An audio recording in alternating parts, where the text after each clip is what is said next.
नमस्कार प्रिय विद्यार्थियों। आज हम बात करेंगे कक्षा 12 की राष्ट्र निर्माण की चुनौतियां यानी प्रथम चैप्टर पर हम चर्चा करेंगे। आज राष्ट्र निर्माण की चुनौतियां बहुत ही महत्वपूर्ण चैप्टर है। राष्ट्र निर्माण की चुनौतियों में इस चैप्टर पर हम बात करेंगे। देखिए, आपको पता है कि हमारी जो भारत है उसकी आज़ादी हमें 1947 में प्राप्त हुई थी और किन परिस्थितियों में हुई थी, कैसे हुई थी, तमाम बिंदु पर हम चर्चा करेंगे। कैसे हमारे भारत के सामने जब आज़ादी मिली थी उसके सामने क्या क्या समस्याएं आई थी, यही हमारे महत्वपूर्ण सवाल है। तो हमारा जब भारत आज़ाद हुआ था, यानी जब भारत आज़ाद हुआ था और ये आज़ादी हमें 14 और 15 अगस्त 1947 की आधी रात को भारत आज़ाद हुआ था। कब हुआ था? आधी रात को भारत आज़ाद हुआ था। लेकिन इस आज़ादी के साथ ही हमें बहुत सारी समस्याएं देखने को मिली थी। वो कौन कौन सी समस्याएं, कौन कौन सी चुनौतियां थी जिनका हमने सामना किया था। इस समय पंडित जवाहरलाल नेहरू ने एक भाषण दिया था जिसे पृष्ठ दिव्य विद डेस्टिनी यानी भाग्य वधु से चिर प्रतीक्षित भेंट। ये सवाल कई बार पूछा जा चुका है कि ये किसने कहा था। तो ध्यान रखना, पंडित जवाहरलाल नेहरू ने एक भाषण के माध्यम से इसको दिया था। भारत को सामान्य रूप से आज़ादी नहीं मिली, बल्कि भारत को आज़ादी के साथ साथ भारत को तीन अलग अलग भागों में बांट दिया गया। तीन अलग अलग भागों में बांट दिया गया था। यानी तीन अलग अलग भागों में बांटने के पीछे ये था कि पहला जो हिस्सा था वो था ब्रिटिश भारत, और दूसरा हिस्सा था पाकिस्तान, और तीसरा हमारे थे देसी रजवाड़े। अब देखिए, हमारे बहुत सारे जो देसी रजवाड़ा मतलब जहाँ राजाओं का शासन चलता था उसको रजवाड़ा के नाम से जाना जाता।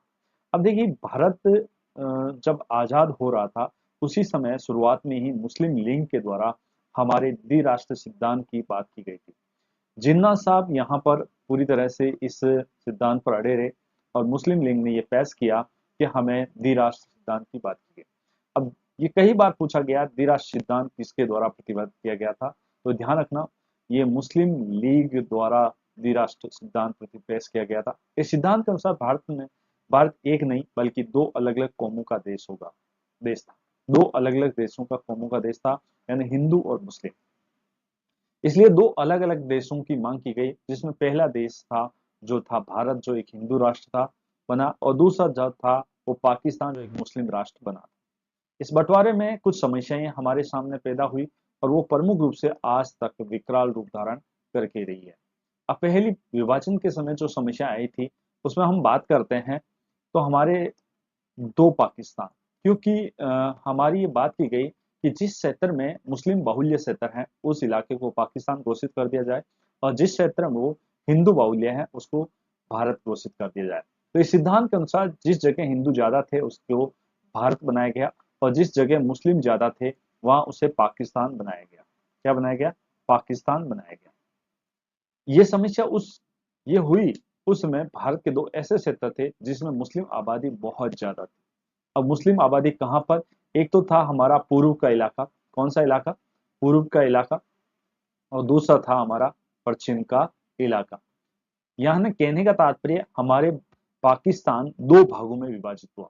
दो भागों में कौन कौन सी इलाके में विभाजित हुआ? एक तो पूर्वी पाकिस्तान और एक पश्चिमी पाकिस्तान के अंदर विभाजित हो गया। अब इसी के साथ राज्यों का विभाजन हुआ। एक तो हमारा पंजाब और बंगाल, दो ऐसे राज्य थे जहां मुस्लिम और हिंदू दोनों समान मात्रा में थे। तो इस वजह से इन दोनों राज्यों का भी विभाजन हुआ कि आधा पंजाब पाकिस्तान के अंदर गया और आधा हिंदू भारत के अंदर। बंगाल भी इसी तरह से दो भागों में बटा, एक तो पश्चिम बंगाल और एक पूर्वी बंगाल। इस तरह हमारे सामने अब बात करते हैं कि जनता की असहमति। बहुत से लोग जो थे वो चाहते थे कि हम भारत में पाकिस्तान नहीं जाना चाहते हैं। बहुत सारे जो लोग थे वो नहीं चाहते थे कि भारत और पाकिस्तान नाम के दो अधिराज्य हो। इसमें सबसे बात करते हैं, पाकिस्तान नहीं जाना चाहते थे और इसमें प्रमुख रूप से अब्दुल गफ्फार खान थे। इन्होंने सीमांत गांधी के नाम से भी जाना जाता है। इन्होंने द्विराष्ट्र सिद्धांत का खुलकर विरोध किया था।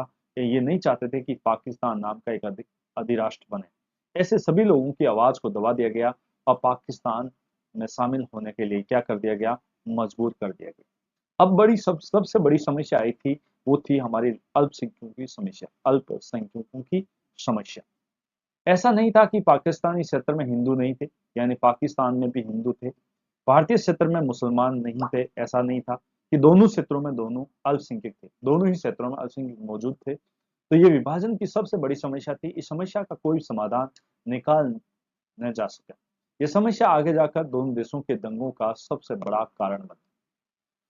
ठीक है साथियों, अब आज के वीडियो में इतना ही। मिलते हैं अगले वीडियो में, तब तक के लिए जय हिंद जय भारत।